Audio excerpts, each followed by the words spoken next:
अब बात करते हैं पहलवान रवि दहिया की। दहिया को दांत काटे जाने का मामला गर्म होता जा रहा है। एबीपी न्यूज ने मुहिम शुरू की है कि दहिया को इंसाफ मिले। सेमीफाइनल मुकाबले में कजाकिस्तान के पहलवान ने दहिया के हाथ में दांत काट लिया था। अब इसको लेकर सहवाग ने भी आवाज उठाई है और दहिया के साथ इसे नाइंसाफी बताया है। तो सेमीफाइनल में कजाकिस्तान के पहलवान ने दांतों से काट लिया था रवि दहिया को और अब ये मामला गर्म होता जा रहा है। इस मामले पर एबीपी न्यूज ने मुहिम शुरू की है कि दहिया को इंसाफ मिले। ये वो तस्वीर है जिसने पूरे देश को चिंता के गहरे सागर में धकेल दिया है। कजाकिस्तान के पहलवान नूर इस्लाम सनायेव को रवि कुमार दहिया ने अपने फौलादी दांव में जकड़ लिया था। नूर इस्लाम ने दांव छुड़ाने के लिए वो कर दिया जिसकी उम्मीद किसी खिलाड़ी से कतई नहीं की जा सकती। नूर इस्लाम ने रवि के दाहिने हाथ पर कोहनी के पास इतनी जोर से काटा कि इतना गहरा निशान बन गया कि सामान्य इंसान होता तो हाथ ही नहीं उठता।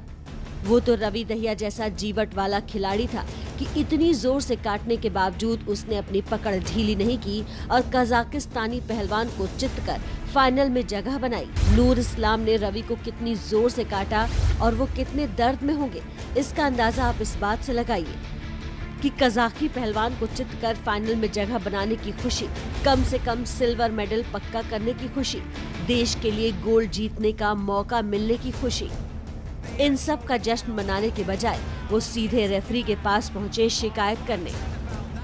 जबकि भारतीय खेमे में जश्न शुरू हो चुका था, लेकिन रवि इतना दर्द में थे कि उनके चेहरे पर जश्न से ज्यादा दर्द देखा जा सकता था। कजाकिस्तान के पहलवान ने करीब 20 सेकंड तक रवि को इस तरह काटा, रवि के दाहिने हाथ की चमड़ी तक खिंच गई। लेकिन देश को मेडल दिलाने का रवि का जज्बा इस दर्द को तो सेमीफाइनल में सह गया, लेकिन सवाल ये उठ रहे हैं कि क्या फाइनल में इसका असर दिखेगा। फाइनल में पहुंचने के बाद जब रवि का हाल जाना गया तो सपोर्ट स्टाफ ने बताया, जब रवि रिंग से उतरे तो बेहद दर्द में थे। हमने उन्हें तुरंत आइस पैक लगाया, अब दर्द कम है, वो फाइनल के लिए पूरी तरह से तैयार है, कोई दिक्कत नहीं है। रवि फाइनल में उतरेंगे तो फिलहाल दर्द कम है, लेकिन डर ये है कि अगर रात में दर्द बढ़ गया या फिर सूजन हो गई तो क्या होगा। सवाल कई हैं जिनका जवाब अभी पता नहीं है। क्या रवि का दाहिना हाथ पहले की तरह मजबूत रहेगा? दर्द बढ़ा तो क्या रवि कमजोर नहीं पड़ जाएंगे? दांत काटने की वजह से सूजन बढ़ गई तो क्या होगा? क्या चोट की वजह से रवि फाइनल में पूरी ताकत से लड़ पाएंगे? रवि का फाइनल मुकाबला दोपहर 2:45 पर रूस के जावुर युगुयेव से है। 26 साल के जावुर युगुयेव 57 किलोग्राम फ्री स्टाइल वर्ग में 2018 और 2019 में 2 बार वर्ल्ड चैंपियन रहे हैं। पिछड़ने के बावजूद आखिरी मिनट में उन्होंने कजाकिस्तान के पहलवान को धूल चटाने के बाद रवि दहिया इस बार ओलंपिक में गोल्ड के बड़े दावेदार माने जा रहे हैं। खतरा यही है कि कहीं सेमीफाइनल की चोट फाइनल में हावी न हो जाए। अभी तक ऐसी खबर नहीं आई है कि भारत ने सेमीफाइनल में दांत काटने को लेकर कजाकिस्तान के पहलवान की शिकायत की है, क्योंकि अगर शिकायत हुई तो नियमों के मुताबिक कार्रवाई तय है। आर्टिकल 48 के मुताबिक कुश्ती के दौरान कान, बाल या शरीर पर कोई अंग खींचना, काटना, उंगलियां और टखना मोड़ना प्रतिबंधित है। दोषी पाए जाने पर खिलाड़ी को डिस्क्वालीफाई या चेतावनी देने का प्रावधान है। इस समय पूरा देश यही दुआ कर रहा है कि रवि की चोट ठीक हो और वो पूरे देश के लिए गोल्ड का तोहफा लेकर आए। आपको बता दें कि ये पहला मौका नहीं है जब खेल भावना के विपरीत ऐसी कोई हिंसक घटना हुई है। दुनिया में इससे पहले हुई ऐसी ही कुछ चर्चित घटनाओं के बारे में जान लेते हैं मलिका से। निश्चित तौर पर खेल के मैदान में इस तरह की घटनाएं चौंकाने वाली हैं, लेकिन ऐसा नहीं है कि खेल के मैदान पर इस तरह की ये पहली घटना है। आइए देखते हैं कि इससे पहले कब कब इस तरह की घटनाएं हुई हैं। सुशील कुमार की बात कर लेते हैं। 2012 के लंदन ओलंपिक में कुश्ती के सेमीफाइनल मुकाबले में कजाकिस्तान के पहलवान का कान सुशील कुमार ने काटा था। सुशील मुकाबला जीत तो गए थे, लेकिन उनके खिलाफ कोई कार्रवाई नहीं हुई थी। माइक टायसन की अगर बात करें तो 1997 में बॉक्सिंग मुकाबले के दौरान इवांडर होलीफील्ड का कान काटा था और टायसन मैच से निलंबित कर दिए गए थे, उनका लाइसेंस भी छीन लिया गया था। लुइस सुआरेज की अगर बात करें तो उरुग्वे के फुटबॉलर हैं।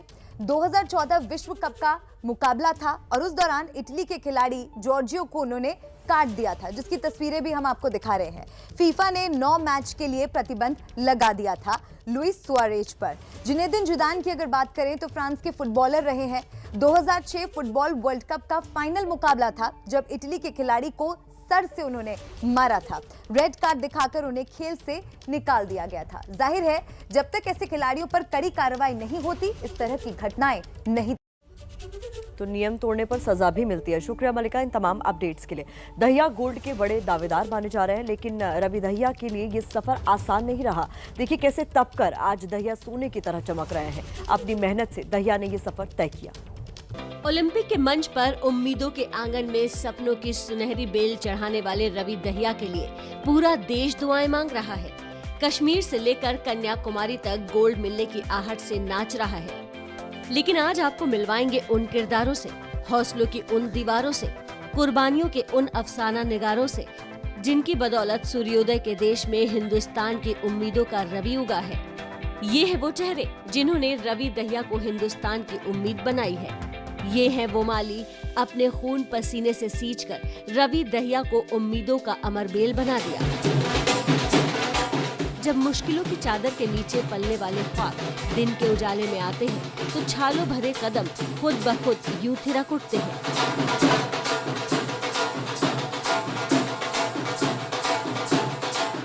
ये है रवि दहिया के पिता राकेश।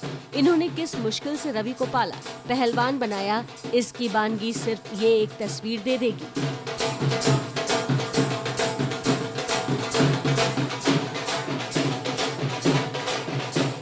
पसीने से भर देने वाली उमस भरी दोपहरी में भी प्लास्टिक में लपेट कर रखे हुए नोटों में से कांपती उंगलियों से 100 रुपए निकालने की ये जद्दोजहद बताती है कि इस परिवार के लिए 100 रुपए कितना कीमती है। बेटे के फाइनल में पहुंचने पर जब गांव वालों के साथ बैंड वाले आए तो पिता ने मानो हवा में ही बेटे की नजर उतार कर 100 रुपए दे दिए कि फाइनल में उनके बेटे को सुनहरा होने से कोई रोक ना सके। हमारे को जी पूरा उनके गुरु हैं और कोच हैं और हमारे गाँव वासियों जी सबकी कृपा से गोल्ड मेडल आएगा जी। हरियाणा में महज 7,000 की आबादी वाला ये नहरी गांव जश्न में सराबोर है, क्योंकि रवि की ये जीत उनकी तमाम मुश्किलों से पार देखने का दूरबीन है, जिससे उनके भी बच्चों का भविष्य सुनहरा दिखाई देता है। हमारे लिए बहुत ही बड़ा चमत्कार हुआ है, देश के लिए, प्रदेश के लिए, गांव के लिए, और हमें पूरी उम्मीद है कि रवि दहिया गोल्ड मेडल लेके आएगा और गांव उसकी तैयारियों में काफी लगे हुए हैं।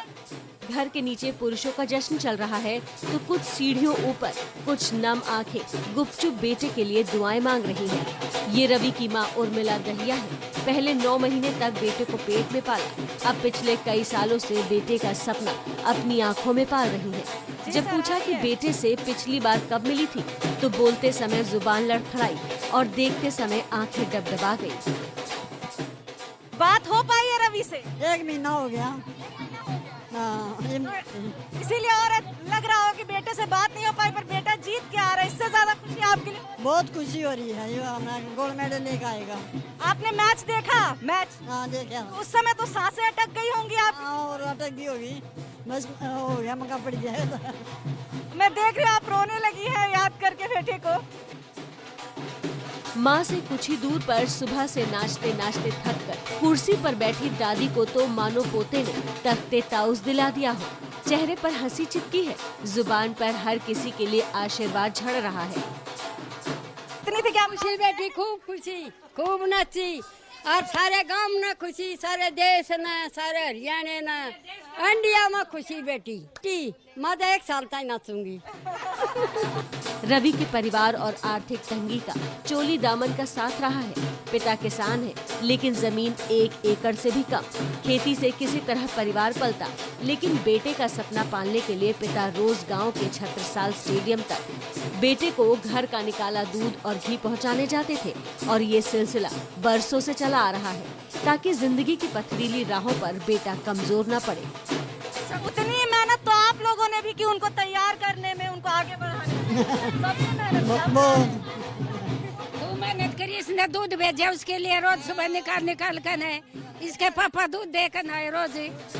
पिता 30 किलोमीटर दूर बेटे को दूध पहुंचाते थे। आज बेटा हरियाणा से करीब 6000 किलोमीटर दूर टोक्यो से पिता के लिए गोल्ड पहुंचाने आएगा।